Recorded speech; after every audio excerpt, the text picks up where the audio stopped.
secara eksplisit bahwa Pramono Anung dan Rano Karno sudah terpilih sebagai gubernur DKI Jakarta 2024-2029.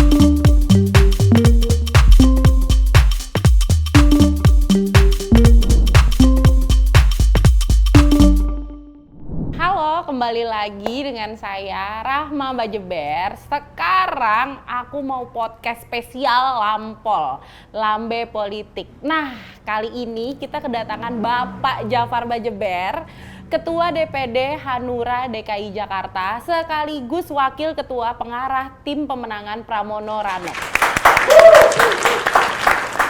Sekarang aku mau nanya langsung nih Pak ya, bagaimana tanggapan Bapak terkait Pilkada Jakarta kemarin? Wah, luar biasa. Ini betul-betul pengalaman pertama saya ya di dalam pertarungan Pilkada Jakarta ini. Bayangkan kami itu hanya 2 partai ditambah 1 partai pendukung. Artinya kami ada 3 partai, PDIP dan Hanura pengusung ditambah 1 lagi pendukung umat. Melawan 13 partai yang sebelah sana. Kim Plus itu ya Pak? Iya, Kim Plus itu. Jadi memang kita rada sedikit ini, ya kalau orang mungkin was-was, tapi karena yakin udahlah kita bertarung apa adanya. Pokoknya semangat teman-teman di PDIP, Hanura dan semuanya elemen masyarakat, para relawan, para komunitas yang ada di Jakarta ini luar biasa. Tentunya saya apresiasi banget dengan warga Jakarta yang penuh percaya diri dan penuh semangat untuk mendukung Mas Pram. Ini luar biasa.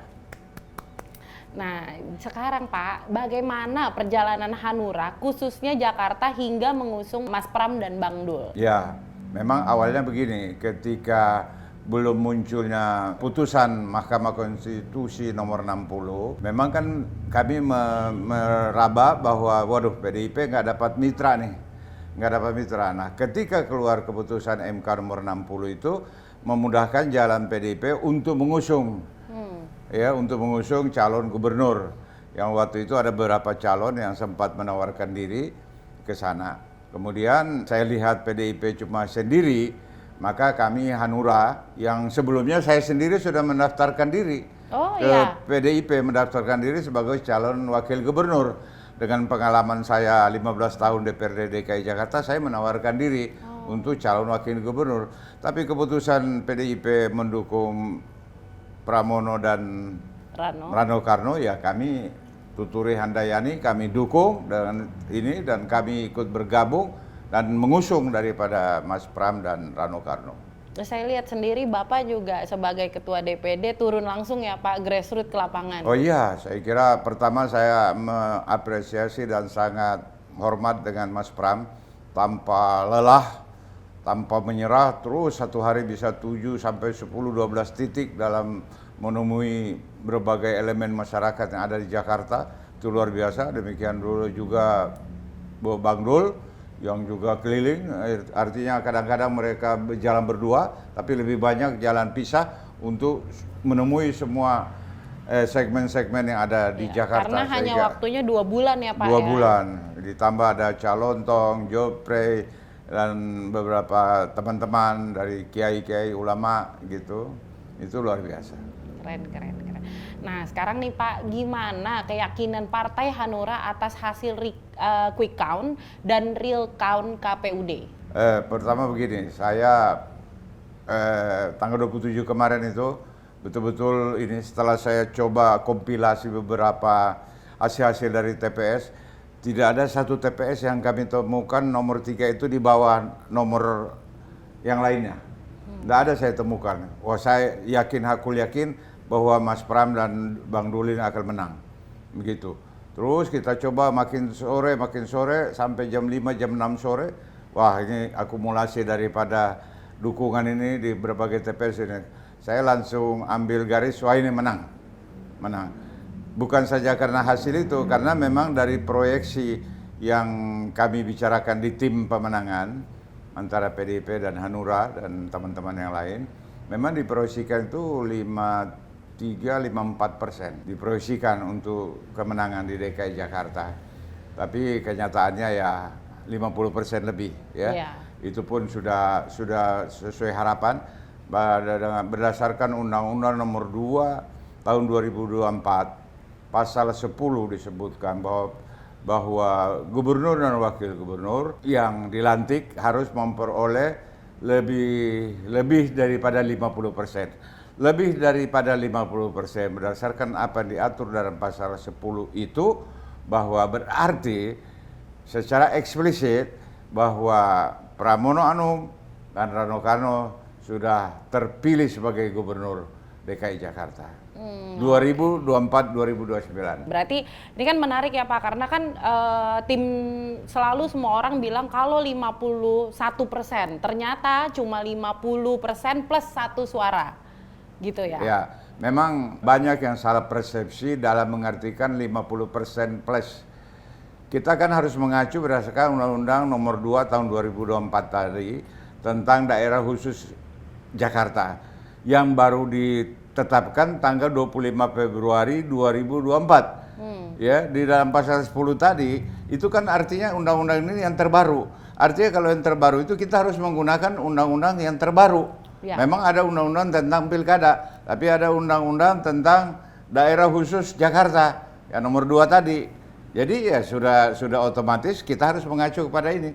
Di dalam pasal 10 itu disebutkan lebih daripada 50%. Lebih daripada 50% itu ya 1, 2, 3. Nah, saya asumsikan juga begini. Dalam orang membagi saham, kan saham itu kan ada saham mayoritas, ada saham yang pelengkap dan sebagainya. Kan siapa yang lebih daripada itu, itulah yang memperoleh saham mayoritas. Begitupun kalau kita di DPR dulu. Kita di DPR kalau apa yang dimaksud 50% plus 1? 50% plus 1 artinya 50% plus 1 orang lagi. Yeah. Maka itu berarti sidang paripurna dapat dilanjutkan karena sudah lengkap apa yang dimaksud 50% plus 1. Berarti dengan adanya angka 50,0,7% itu sudah memenuhi syarat ya Pak? Saya kira ya? Sudah memenuhi syarat, dan itu apa yang disampaikan oleh Mas Pram tadi, bahwa mereka sudah memperoleh sejumlah itu, ya. Sejumlah itu berarti sudah otomatis bahwa mereka lah gubernur terpilih, dan juga itu hasil real count, bukan quick count. Kalau real count berdasarkan kumpulan dari TPS-TPS yang dimana saksi-saksi daripada tim sudah dikumpulkan, kemudian pula di KPU seperti itu, maka ini tinggal menunggu waktu pengumuman KPU saja. Berarti udah pantas ya Pak kalau kita sekarang deklarasi kemenangan nih? Ya saya kira sangat pantas, apalagi yang diragukan, sudah jelas-jelas berdasarkan realita, berdasarkan fakta bahwa Mas Pram dan Bang Dul adalah menang 50% lebih. Kira-kira sudah ada komunikasi terakhir nggak dengan Mas Pram? Kalau dengan Mas Pram hampir tiap hari selama kampanye kita bisa bersama-sama, bisa kemana, ketemu. Kemarin di Luansa ya, kemarin sore saat beliau mengumumkan itu, ya kami ketemu gitu loh. Hampir tiap hari ketemu gitu dengan tim, dengan Mas Lontong, Jupre, dengan teman-teman yang ada di tim gitu. Kalau pesan yang disampaikan atau obrolan dari Bapak Jafar dan Mas Pram yang paling berkesan apa nih Pak? Ya tentunya banyak lah. Pertama begini, Mas Pram itu orangnya legowo, kemudian dari apa ya, karakter wajahnya dan komitmennya terhadap rakyat, terhadap kota Jakarta, saya lihat orang ini wajahnya wajah serius, tidak ada kepalsuan. Orang ini orang yang baik gitu loh. Dari karakternya, dari cara ngomongnya, cara bicaranya, cara penyampaian, cara berkomunikasi dengan orang, dan semua orang dihargai. Orang itu orang kecil atau apa semua diwongke lah gitu sama beliau. Ini hampir nggak dimiliki oleh semua orang. Jadi Mas Pram itu luar biasa dalam berkomunikasi dengan setiap orang. Sebelumnya nih Pak, kita nggak tahu nih sosok Mas Pram gitu. Tiba-tiba dia deklarasikan dan harus cuma waktu tuh 2 bulan aja untuk memperkenalkan diri ke warga Jakarta gitu. Nah dengan itu sendiri kan kita mencari nih rekam jejak beliau ya kan Pak. Nah ini menurut Bapak termasuk sukses gak 2 bulan ini memperkenalkan diri dan akhirnya menang di DKI Jakarta? Nah, Rama, gini, saya dengan Mas Pram sudah saling kenal di awal reformasi. Bahkan ketika terjadi gelombang protes di Jakarta, demo besar-besaran, bakar-bakaran, bahkan saya itu mengundang Mas Pram dengan beberapa teman untuk membuat sebuah seminar untuk melindungi orang-orang minoritas di Jakarta, sehingga kita eliminir sedemikian rupa, kita perkecil sedemikian rupa, sehingga tidak terjadi hal-hal yang tidak diinginkan di Jakarta. Bayangkan, berarti kalau Mas Pram dengan saya itu kalau awal-awal reformasi dengan sekarang berapa itu ya, 26-27 tahun ya. Kita sudah saling mengenal gitu. Waktu itu beliau tokoh muda yang energik, jadi kita inilah sudah saling kenal gitu.